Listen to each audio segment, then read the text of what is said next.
Hello students, date 18th April 2020, class 12th chapter 1 electrostats lecture 4। Clear है? Lecture 4 है तो बताने की ज़रूरत नहीं कि अगर आपका लेक्चर 1, 2, 3 नहीं देखा हुआ है तो आप ज़रूर से जाकर के देख लें। चैनल को सब्सक्राइब करना ना भूलें, नहीं तो बीच का वीडियो निकल जाएगा, आपको नोटिफिकेशन आएगा नहीं, उसके बाद फिर चैप्टर्स पकड़ में नहीं आएंगे। खैर, we are moving on. 3 question पिछले लेक्चर में क्वांटाइजेशन ऑफ चार्ज पर बताया गया था। क्वेश्चन नंबर 4 देखिए क्वांटाइजेशन ऑफ चार्ज पर। How many mega coulombs of positive और negative charge are present in 4 grams of neutral hydrogen gas? How many mega coulombs of positive और negative charge are present in 4 grams of neutral hydrogen gas? Question को note कर लें, screenshot ले लें, pause करके खुद से भी सॉल्व कर सकते हैं। How many mega coulombs of positive और negative charge are present in 4 grams of neutral hydrogen gas? तो सबसे पहले हम लोग नंबर ऑफ मोल्स निकालेंगे। Number of moles is mass in grams by molecular mass, given mass by molecular mass. So given mass है 4 gram, H2 का molecular mass is 2, so number of moles is 2 moles. So number of moles is 2 and number of molecule will be 2 into Avogadro constant, that is 2 into 6.022 into 10 की power 23 molecules, which comes out to be 12.044 into 10 की power 23 molecules. As each hydrogen molecule, हर hydrogen molecule के पास क्या होगा? 2 electron and 2 proton. H2 है, that means it has 2 electrons and 2 protons.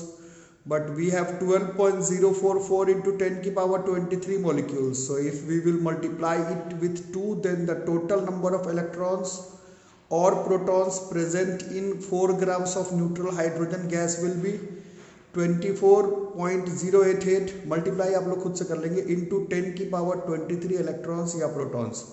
But number of electron proton नहीं निकालना था, mega coulombs of charge निकालना था। तो from quantization of charge Q is equal to N is number of electron या proton which comes out to be as we have calculated earlier is 24.088 into 10 की power 23 into E is 1.6 into 10 की power -19।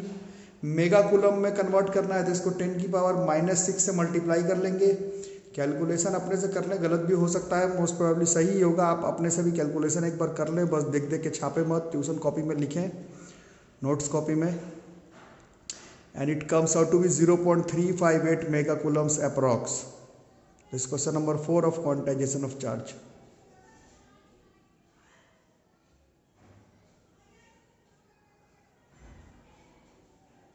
ठीक है। Question number 5 is 2.4 into 10 की power -19 coulomb is possible?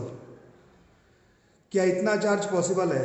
कल जो लोग class किए थे क्वांटाइजेशन ऑफ चार्ज का, उन लोगों को मालूम होगा कि क्वांटाइजेशन ऑफ चार्ज कहता है कि चार्ज का कोई भी वैल्यू पॉसिबल नहीं है। चार्ज का सिर्फ वही वैल्यू पॉसिबल है जो कि integral multiple of charge of an electron या प्रोटॉन हो, क्वांटा के फॉर्म में। डिस्क्रीट वैल्यू इधर उधर कुछ भी वैल्यू नहीं आ सकता चार्ज का। अब देखना है कि ये जो चार्ज गिवन है वो पॉसिबल है या नहीं। Q equal to n, so n comes out to be 1.5। और क्लियर कट बताया गया है कि क्वांटाइजेशन ऑफ चार्ज कहता है कि चार्ज जब भी डेवलप होगा पॉजिटिव या फिर नेगेटिव, तो n की वैल्यू जो होगी वो इंटीग्रल मल्टीपल होगा, 1 2 +- 1 2 3 4 +- 4 5। 1.5 is not an integer, hence n की वैल्यू 1.5 पॉसिबल नहीं है। इसका मतलब है क्वांटाइजेशन ऑफ चार्ज के कॉन्सेप्ट से 2.4 इंटू 10 की पावर -19 कूलम किसी भी बॉडी पर बिल्ड करना कंसेप्चुअली पॉसिबल नहीं है। किसी न्यूमेरिकल वगैरह में ऐसे ही कुछ दे दे तो अलग बात है, नहीं तो ऐसे क्वांटाइजेशन ऑफ चार्ज के हिसाब से 2.4 इंटू 10 की power -19 coulomb is not possible according to quantization of charge. तो कल 3 और ये 2 5 न्यूमेरिकल हम लोग क्वांटाइजेशन ऑफ चार्ज पर लिख करके रखेंगे ट्यूशन कॉपी में, नोट कॉपी में। वैसे तो क्लास 12th का सबसे पहला फॉर्मूला वाला टॉपिक है, तो लग सकता है कि इंपॉर्टेंट है, बट जो लोग इंटेलिजेंट बच्चे लोग उन लोगों को मालूम है कि सब तो क्लास 10th में भी पढ़ना था। 12th का जो इलेक्ट्रोस्टैट्स है वो एक्चुअली में कूलम्स लॉ स्टार्ट होगा, तब कुछ फ्रेश क्वेश्चंस फ्रेश टॉपिक्स आएंगे। ये सब क्लास 10th का ही है, बट 12th के हिसाब से भी इंपॉर्टेंट है, तो ये सब नोट करके रख लेंगे, स्क्रीनशॉट ले लेंगे। ठीक है।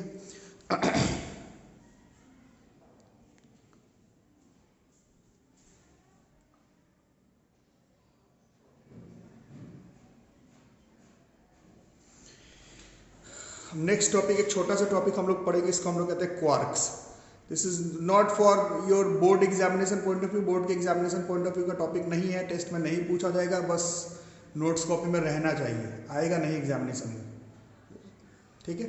क्यों नहीं आएगा? क्योंकि ये अभी साइंटिफिकली, अभी इसमें एक्सपेरिमेंटली बातें चल रही हैं, अभी इस पर कोई ऐसा conceptual graph, numerical conceptual questions ऐसा कुछ आपके सिलेबस में नहीं दिया हुआ, तो बस थोड़ा बहुत नॉलेज रखना है, ट्यूशन कॉपी, नोट्स कॉपी में मेंटेन करके रखना है। होता क्या है, तो हम लोग 7-6 क्लास से देख रहे हैं कि सबसे जो एलिमेंट्री, सबसे जो छोटा पार्टिकल है, सबसे छोटा जो चार्ज है, ठीक है, उसके बारे में हम लोग पढ़ रहे हैं, वो इलेक्ट्रॉन कैरी करता है या फिर प्रोटॉन। उसकी वैल्यू है 1.6 × 10⁻⁻19 कूलम। उसी कंसेप्ट पर आपने क्वांटाइजेशन ऑफ चार्ज पढ़ा 10th में 12th में।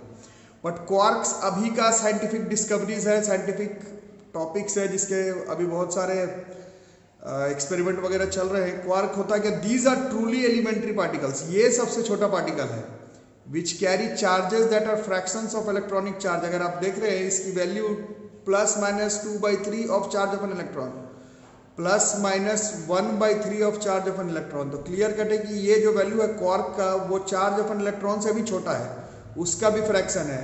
मतलब क्वार्क्स, जैसे हम लोग पढ़े थे, इलेक्ट्रॉन प्रोटॉन कैरी करता है सबसे minimum amount of charge possible, but actually में क्वार्क्स को कंसीडर किया गया क्योंकि इसका वैल्यू जो है वो चार्ज ऑफ एन इलेक्ट्रॉन से भी छोटा है, तो इसको कंसीडर किया गया है truly elementary particles which carry charges that are fractions of electronic charge,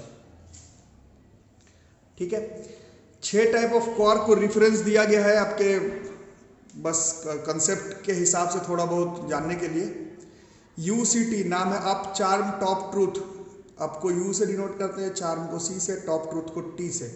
इन सब का वैल्यू कंसीडर किया गया है +2/3 of charge of an electron. उसी तरह से down D, sideways S, bottom beauty B, इनका चार्ज कंसीडर किया गया है -E/3, ठीक है। तो ये आप देख रहे हैं कि क्वार्क्स जो चार्ज कैरी कर रहे हैं वो चार्ज ऑफ एन इलेक्ट्रॉन से भी छोटा है, बट ये आपके जो basic CBSE syllabus, JEE mains का सिलेबस, उन बिहार बोर्ड का सिलेबस, उन सब में कैरी ऑन नहीं होता, कैरी फॉरवर्ड नहीं होता।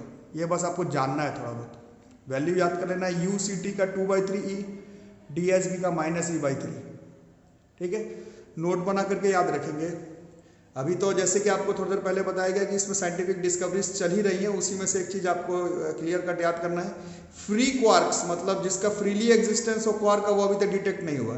तो उस हिसाब से अभी भी अगर हम लोग कॉन्सेप्ट के हिसाब से बात करें तो फ्रीली एग्जिस्ट करते हुए जो सबसे minimum amount of charge carry करता है वो अभी भी इलेक्ट्रॉन ही है, E, जिस पर पूरा क्वांटाइजेशन ऑफ चार्ज बेस्ड है। तो आप क्वार्क को वो नहीं कह सकते कि फ्रीली एग्जिस्ट करने वाला सबसे छोटा चार्ज क्वार्क कैरी करता है, ये नहीं कह सकते। अभी भी फ्रीली एग्जिस्ट करता हुआ सबसे जो minimum amount of charge possible carry करता है वो इलेक्ट्रॉन प्रोटॉन ही है, ठीक है। तो free quarks have not been detected. कुछ साइन कन्वेंशन, कुछ और क्वार्क के बारे में जानना है। जैसे U से अप था तो U पर बार है, that is anti up. Up का 2/3E था तो एंटी अप का -2/3E है, ठीक है। डाउन का -E/3 है तो एंटी डाउन इज +E/3। थोड़ा बहुत याद कर लेना है, कुछ पूछा नहीं जाएगा ना जेईई के एग्जाम में ना बोर्ड के एग्जाम्स में, but as a 12th class student आपको ये मालूम होना चाहिए। ऐसे ही अभी जिस पर साइंटिफिक डिस्कवरीज चल रही है उसके बारे में देखें आप लोग थोड़ा सा। जैसे प्रोटॉन के बारे में देखें। अभी तक हम लोग जानते थे प्रोटॉन बहुत ही सबसे स्मॉलेस्ट पार्टिकल जो कि चार्ज फ्रीली एग्जिस्ट करता है, अभी भी वही है, बट ध्यान से देखेंगे तो अभी कहा जा रहा है कि प्रोटॉन 3 क्वार्क से बना हुआ है, अप डाउन से,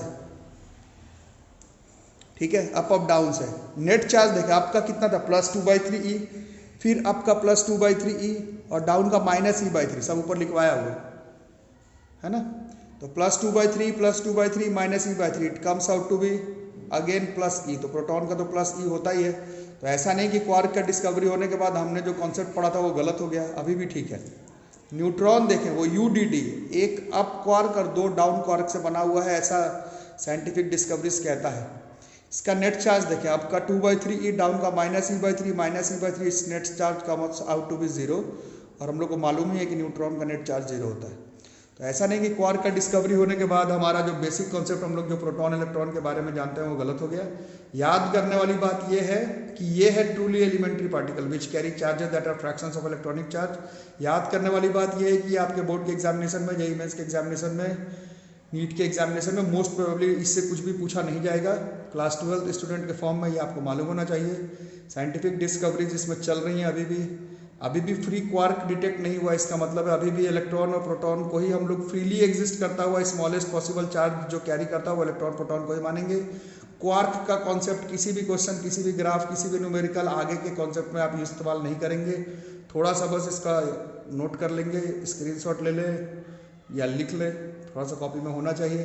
एक चीज़ आप लोग रिमेंबर कर लेंगे कि ई की जो वैल्यू है 1.6 × 10⁻⁻19 कूलम है ना। 10th में भी, 8th में भी, 12th में भी पढ़ा, वो मैंने पिछले वीडियो में बताया था। वो मिलिकन ऑयल ड्रॉप एक्सपेरिमेंट से आता है। अगर आपके पास डेटा है तो आप मिलिकन ऑयल ड्रॉप एक्सपेरिमेंट पढ़ लीजिए, नहीं तो मिलिकन ऑयल ड्रॉप एक्सपेरिमेंट पर बेस्ड बहुत सारा न्यूमेरिकल्स है आपके क्लास 12th में, तो उसी में कहीं पर हम लोग पढ़ लेंगे कि किस तरह से इलेक्ट्रॉन की वैल्यू 1.6 × 10⁻⁻19 कूलम आई। वैसे तो वो एक्सपेरिमेंटल डेटा है, तो आप चाहे तो याद भी कर सकते हैं। तो ये हमारा इंट्रोडक्शन ऑफ चार्जेस जो है वो खत्म हो गया। नेक्स्ट क्लास से कूलम्स लॉ स्टार्ट हो जाएगा, तो आप मेक श्योर करें चैनल को सब्सक्राइब कर लें और पहला 4 लेक्चर एकदम क्लियर रखें। सिर्फ मोबाइल पर वीडियो देखने से कुछ नहीं होगा, कॉपी में पूरी चीज़ें लिख करके रखें चारों लेक्चर्स की। अभी तक कोई ऐसा होमवर्क भी आपको नहीं दिया गया है। कूलम्स लॉ स्टार्ट होने के बाद आपको सारा एक assignment, homework, numericals, NCERT mains advance, Verma का सारा क्वेश्चन बता दिया जाएगा। Thank you.